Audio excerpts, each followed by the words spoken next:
नमस्कार दोस्तों, JP stenography YouTube channel पर आपका स्वागत है।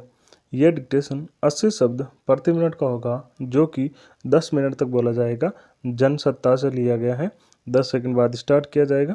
दोस्तों, अगर आप चैनल पर पहली बार आए हैं तो चैनल को सब्सक्राइब जरूर करें, साथ ही बेल आइकन भी ऑन कर दें ताकि आपको डेली नए नए शब्दों की डिक्टेशनों की नोटिफिकेशन समय पर मिलती रहे। स्टार्ट। पिछला हफ्ता बजट की चर्चाओं से भरा रहा। केंद्रीय बजट एक वित्तीय वर्ष के लिए केंद्र सरकार की अनुमानित प्राप्तियों और व्यय के वार्षिक विवरण से कुछ आगे निकल गया है। अब यह लोगों को सरकार की नीतियों और कार्यक्रमों से अवगत कराने का प्रमुख साधन बन गया है। लोग विशेष प्रस्तावों के साथ साथ संकेतों के लिए बजट को देखते हैं, हालांकि बेजुबान ही रहते हैं। सरकार में निर्णय लेने वालों तक उनकी कोई पहुंच नहीं है और वे एक सेतु के रूप में कार्य करने के लिए राजनीतिक दलों और सांसदों पर निर्भर हैं।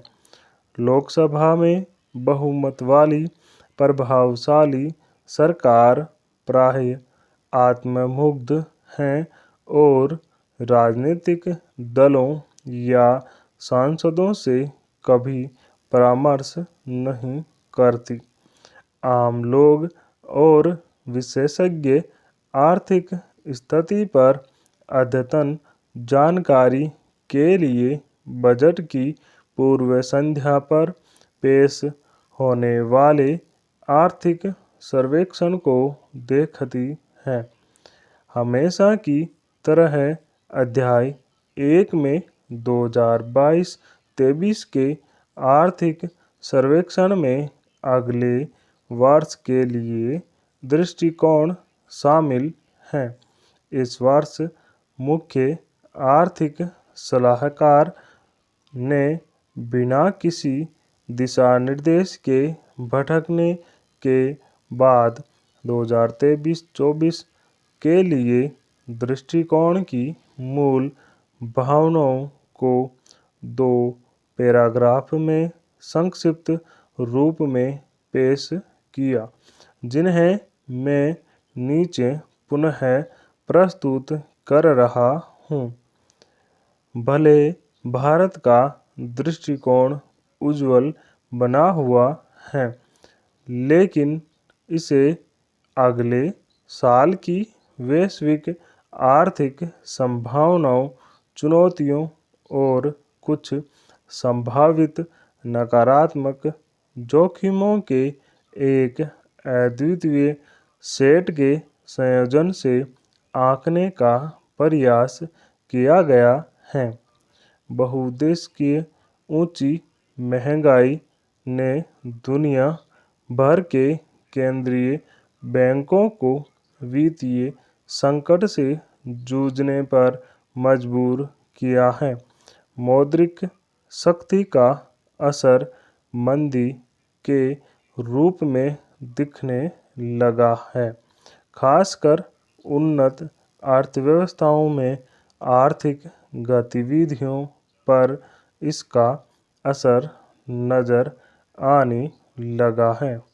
इसके अलावा भू राजनीतिक संघर्ष के कारण आपूर्ति श्रृंखलाओं में लंबे समय तक तनाव और बढ़ी हुई अनिश्चितताओं से वैश्विक परिदृश्य और बिगड़ गया है। इस तरह विश्व मुद्रा कोष के वैश्विक आर्थिक परिदृश्य अक्टूबर 2022 के अनुसार वैश्विक विकास 2022 के 3.2% की तुलना में 2023 में 2.7% तक धीमा रहने का अनुमान है। आर्थिक उत्पादन में धीमी वृद्धि के साथ साथ अनिश्चितता बढ़ने से व्यापार वृद्धि में कमी आएगी। विश्व व्यापार संगठन ने 2022 की वैश्विक व्यापार वृद्धि दर के 3.5% से घटकर 2023 में 1.0% तक पहुंचने का पूर्वानुमान लगाया है। 1.31 बाहरी मोर्चे पर चालू खाता शेष के जोखिम कई स्रोतों से उत्पन्न होते हैं। हालांकि रोज़मर्रा इस्तेमाल की वस्तुओं की कीमतें अभूतपूर्व ऊंचाई से कुछ कम हुई हैं, पर अब भी वे पूर्व संघर्ष स्तरों से ऊपर बनी हुई हैं।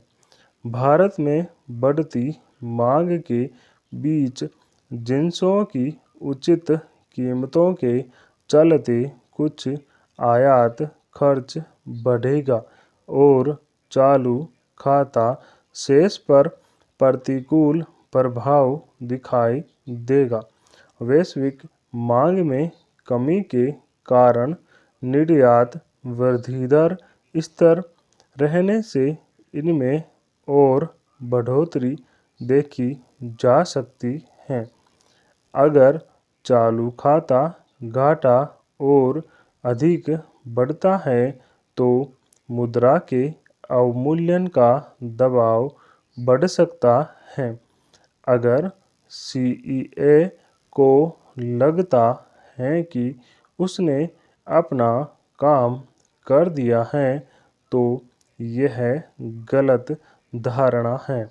उन्हें भारतीय संदर्भ में परिदृश्य का कठोर विश्लेषण करना और सरकार के सामने पूर्वव्यापी या सुधारात्मक उपाय करने के विकल्प रखना चाहिए था। उसी समय माननीय वित्त मंत्री को आर्थिक सर्वेक्षण का अध्याय 1 पढ़ने के बाद संसद में अपने आकलन को साझा करना और उसके द्वारा सुझाए उपायों को बताना चाहिए था, मगर दोनों विफल रहे। लिहाजा बजट भाषण के पाठ की उस संदर्भ से कोई प्रासंगिकता नहीं है जिसमें बजट प्रस्तुत किया गया। 90 मिनट का भाषण अंधेरे में एक लंबी सीटी की तरह था। बजट में 3 बातें स्पष्ट हैं। 1. 2022-23 में पूंजीगत व्यय के लिए आवंटित धन को खर्च करने में विफल रहने के बाद वित्त मंत्री ने 2023-24 में पूंजीगत व्यय के बजट अनुमानों को 33% तक बढ़ा दिया है। सामाजिक कल्याण कार्यक्रमों पर खर्च में बेरहमी से कटौती करने के बाद वित्त मंत्री ने गरीबों और वंचितों को आश्वस्त करने की कोशिश की है कि उनका कल्याण सर्वोपरि है। 2020 में शुरू की गई नई कर व्यवस्था में लोगों को स्थानांतरित करने के लिए प्रेरित करने में विफल रहने के बाद वित्त मंत्री ने इस पर संदेहास्पद गणना पेश की कि मध्यम वर्ग करदाता के लिए नई कर व्यवस्था कैसे एक वरदान है। रेखांकित किए गए तीन बिंदुओं में से कोई भी बारीकी से जांच के दायरे में नहीं आता। पहला, सरकारी पूंजीगत व्यय। वित्त मंत्री ने खामोशी के साथ स्वीकार किया है कि विकास के अन्य इंजन लड़खड़ा रहे हैं। निर्यात की दर नीचे है। वित्त मंत्री द्वारा उद्योगपतियों को डांटे जाने के बावजूद निजी निवेश सुस्त है, खपत स्थिर है और गिर सकती है। स्टॉप। दोस्तों, इस डिक्टेशन का पीडीएफ लिंक डिस्क्रिप्शन में मौजूद है, आप वहां से जाकर डाउनलोड कर सकते हैं। साथ ही ये डिक्टेशन और इसका पीडीएफ लिंक दोनों व्हाट्सएप ग्रुप पर भी शेयर किया जाता है। व्हाट्सएप ग्रुप का लिंक डिस्क्रिप्शन में मौजूद है, आप ज्वाइन कर सकते हैं। दोस्तों, अगर डिक्टेशन अच्छा लगे तो लाइक शेयर ज़रूर करें। Thank you.